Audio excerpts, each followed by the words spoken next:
Hello everyone, welcome to another video of Out of Your Comfort Zone. My name is Rodrigo, and no, we are not in Bhutan again. We are in Laos in Southeast Asia, also quite Buddhist country. And I'm just making a small introduction for you all because this video didn't have an introduction. Nikki is gonna show how you can cross from India to Bhutan by land.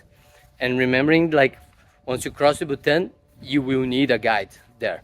Obviously, if you arrive by plane at Paro Airport, you don't need a guide. I arrived by plane from Nepal to the airport, and I just took a taxi. I didn't need any guide. But Bhutan, you do need a guide, and Nikki is going to explain everything, how is the process, the immigration, and everything. And just before we started, I'd like to ask you, if you haven't done yet, please like and subscribe. We see a small channel, so every like and every subscribe really helps the channel to grow.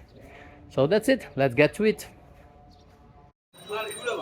Hello from Jaigon, India, and hello from almost Bhutan, since the border is approximately a 5-minute walk away, and those mountains right there are already Bhutan. Now, you might be wondering... Okay, sorry, we're switching the camera angle here. Oh gosh, my camera is so close. Usually Rodrigo's the one that films, so this is a little bit weird to me. But now you might be wondering, on that note, why I am the one who is opening this video. Where is Rodrigo? Usually I'm a bit more of a side character, so it's a little bit unusual, and I can be a little uncomfortable, if you can't tell, to be front and center. But the truth is, and I'm sure this is something he'll talk about later today, but he was not able to get his Indian visa. He was rejected several times without reason. We couldn't get an answer why. And the oddest thing is that this is the exact same passport that he used when he went to India last year. So he succeeded in getting the visa last year. So we really don't know what happened. But to make a long story short, it put a bit of a wrench in the plans. And again, I'm sure he will give you all the details later. He is currently on his way to Bhutan by flight via Nepal. But since I'm here, I want to talk a bit about why I am bothering to cross by land. From India, why didn't we just plan to fly originally? And that's because, as again, we're going to talk a lot about over this video. For better or worse, Bhutan is not a particularly budget-friendly destination, and it's also quite controlled. So one thing about Bhutan, depending on where you're from, you can't really travel independently outside of the main city.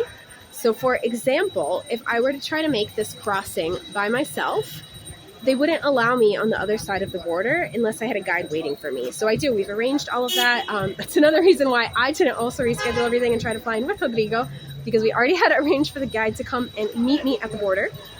But so that's one major expense. Obviously, you have to have a guide with you for the duration of the trip. There's also a minimum spend, which is something we're going to mention, per day. And yes, as I mentioned, outside of the main cities, you're just not allowed to travel independently. So for that reason, we got to save a buck or two when we can with all the traveling we do. So rather than fly into Bhutan, which is also quite expensive, and flight days and times are quite limited, our plan was to make this land crossing from India to Bhutan, as it saves quite a bit and also allows us to see a different part of Bhutan. Because here's what's going to happen now, is that as soon as I meet my guide across the border, we're going to spend 5 hours driving through the mountains, passing waterfalls, rivers, what have you, up until the main city, which is now where I'm going to meet Rodrigo. So also for the experience. So I will talk a little bit about, when I get the chance, about how you can make this border crossing from India to Bhutan by land, if that's something that you're interested in. But for now, I think it's time for me to go make that 5-minute walk across the border and meet my guide. Olha que lindo a vista para Butão. Muito legal as cores. Já estava errado e tentavam entrar na fronteira diferente, mas não é essa aqui. É por aqui, para pedestre. Okay, looks like I got the right way.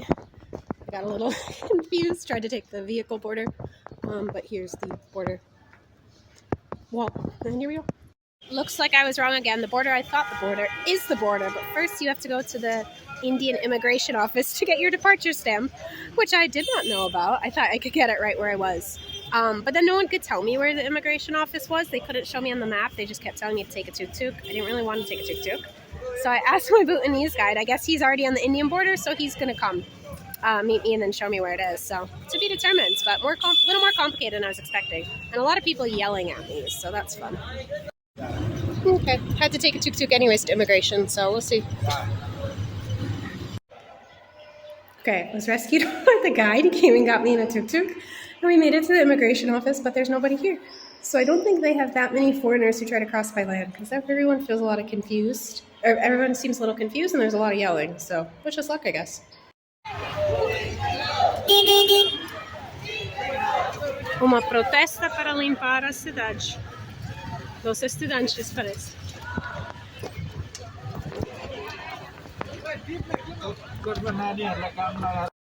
É uma protesta enorme.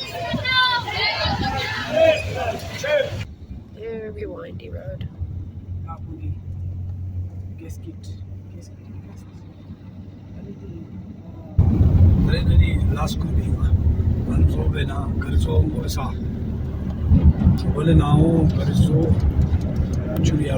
We made a quick stop here just to admire the mountain view for a minute. Okay, so we are officially in Bhutan. The border crossing was a little bit chaotic, as I was saying before. It's definitely not a border crossing that a lot of tourists or foreigners do outside of Indians. So I think people weren't totally sure what to do with me, but sure gave my passport to people, showed it at least 6, maybe 7 times. But everything went well. It was quite nice to have a guide actually with me, since we never hire guides, but it definitely made the process quite a bit easier to have someone with me who could speak Hindi and what have you. And so, as I said, now we have a bit of a drive to Thimphu, the main city, so about 5 hours. Very mountainous road, as you can see. We've seen some monkeys so far, which is fun. But I wanted to just talk a little bit about how, if you wanted to do the border crossing by land between India and Bhutan, what your options are for doing that. So the first thing you'll need to do is get to Bagdogra, which is a city in West Bengal, so northwest India. Get there, and that's where you're going to want to fly in. And then to get to Jagan, which is the city I was staying in, which is right on the border, you have a few different options. So there is a train that leaves from Siliguri, which is a town about 20 minutes to 30 minutes away from Bagdogra and the airport. And from there you can take the train to Hazimura, I'm probably saying that wrong, which is a city that's then about half an hour from Jagan. So then from there you'll take probably a tuk-tuk or a taxi or a shared taxi to the city itself. So that's one option. I think there's also a bus that goes from Siliguri directly to Jagan. But unfortunately, I wasn't able, it's quite hard to get information about these things online, so I wasn't able to get the exact timetables. And while it was originally part of Rodrigo and my plan to take the train, for the cultural experience and what have you, for the proper Indian experience to get to Jagan, since I ended up having to do this trip by myself, we decided that it would actually be safer if I did more of a private restructured option. So I was asking a very good friend of mine who's from India, asking for her perspective on me like taking a train or even like a shared taxi, what have you. And her recommendation was that as a solo woman, it was probably not the best option, as I'm sure you probably know, India can be a little complicated for women in general. So we decided, even though it was a little more expensive, I did a private transfer. And I mean, I guess it was still a fraction of what you'd pay for, a 4-hour, 5-hour private transfer in most places in the world. So but it was more than what I would have liked to expend. But this seems to be the best option given the circumstances and safety and all that.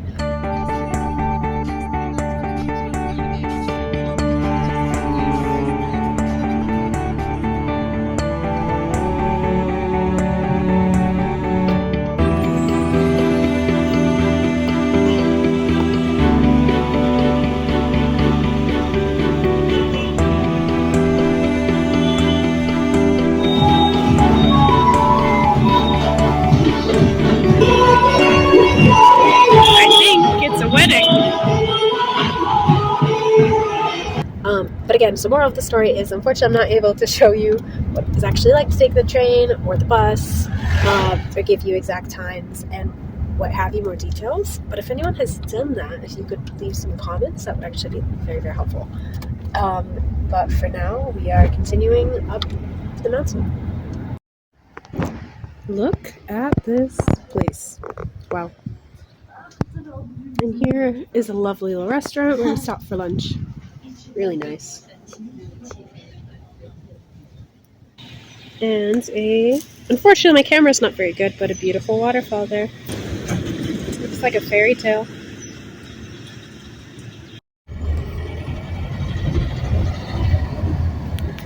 Bhutan is sandwiched between two giants, India and China.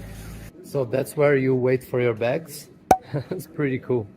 So now they have this promotion, I think until 2026, of $100 per night for those who like spicy food. Whoa. Yeah, food here is pretty spicy. You're still welcome to come here and pray. And this painting here is gonna take more than a year to be ready.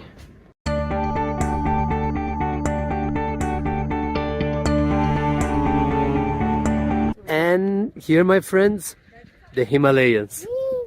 Look at them. So they really care about the happiness of the people. They measure it and they put it together in their GDP, but they have the separated index.